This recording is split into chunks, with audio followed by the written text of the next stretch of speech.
Bupati Lumajang Thoriqul Haq berkunjung ke kantor Komisi Pemberantasan Korupsi di Jakarta pada Senin 31 Oktober 2022 guna menyampaikan surat permohonan pendampingan KPK dalam pengelolaan pertambangan pasir di Lumajang.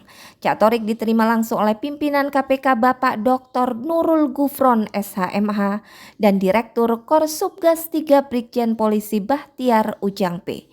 Dalam kesempatan tersebut, Cak Thoriq menyampaikan berbagai persoalan yang terjadi dalam pertambangan pasir terkait tonnase truk pasir, stokpel ilegal, kerusakan jalan, jual beli SKAB, pajak daerah yang kurang optimal, serta kerusakan lingkungan. Disampaikan pula bahwa Pemkab Lumajang sedang memulai mengoperasionalkan stokpel terpadu, meneruskan pembangunan jalan tambang yang lebih permanen, dan pendampingan sistem pajak daerah oleh ITS. Menurutnya hal ini perlu didampingi oleh KPK dalam menata pertambangan pasir supaya koridor aturan hukum dan pelaksanaan aturan berjalan sesuai fungsi masing-masing. Serta perlu adanya pendampingan KPK untuk koordinasi lintas kementerian atau lembaga, terutama permasalahan kendaraan di luar tonnase, juga proses perizinan yang harus mempertimbangkan persoalan yang ada di daerah.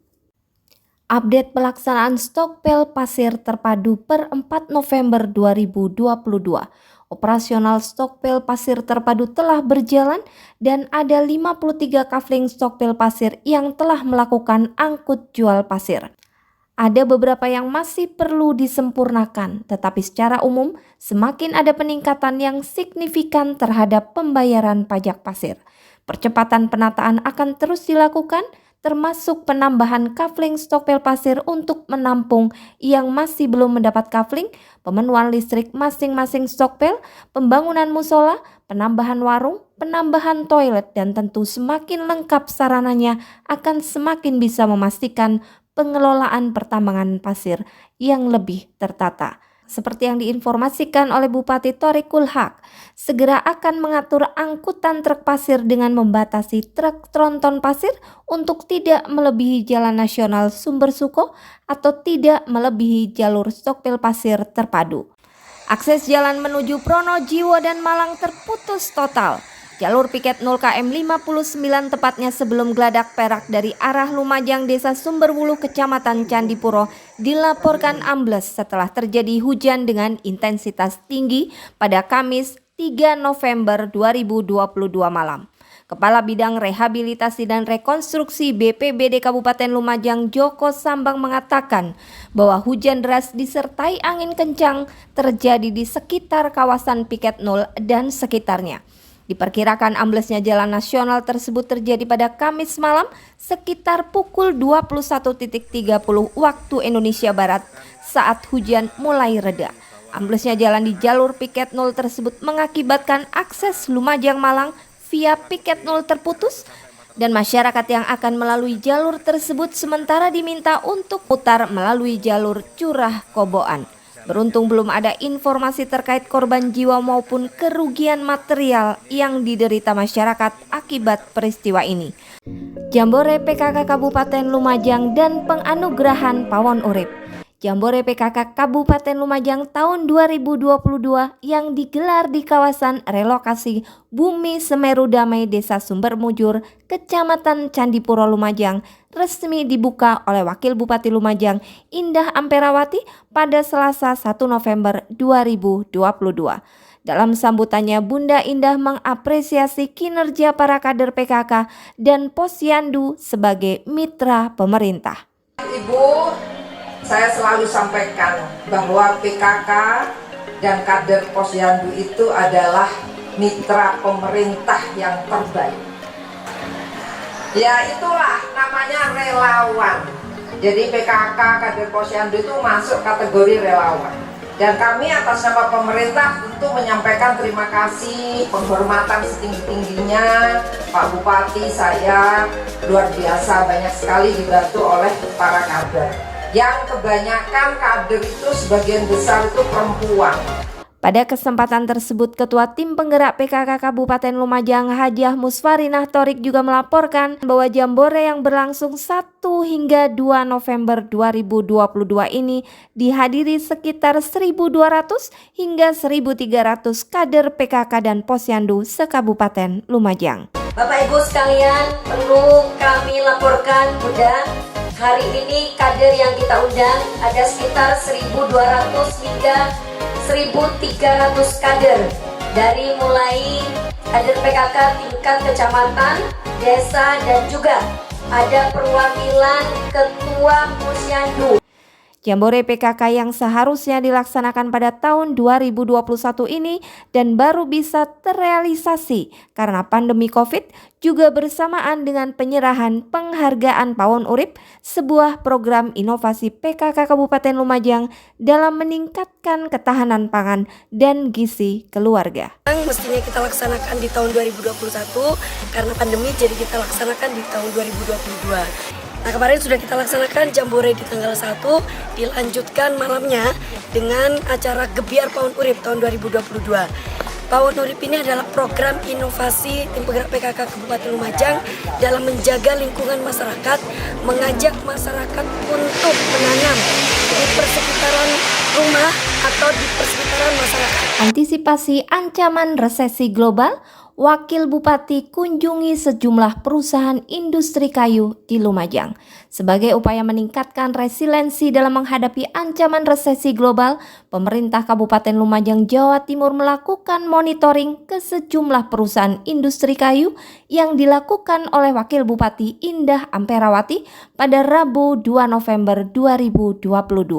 Bunda Indah mengatakan bahwa kondisi resesi global yang melanda dunia berimbas atau berpengaruh terhadap permintaan pasar dari luar negeri.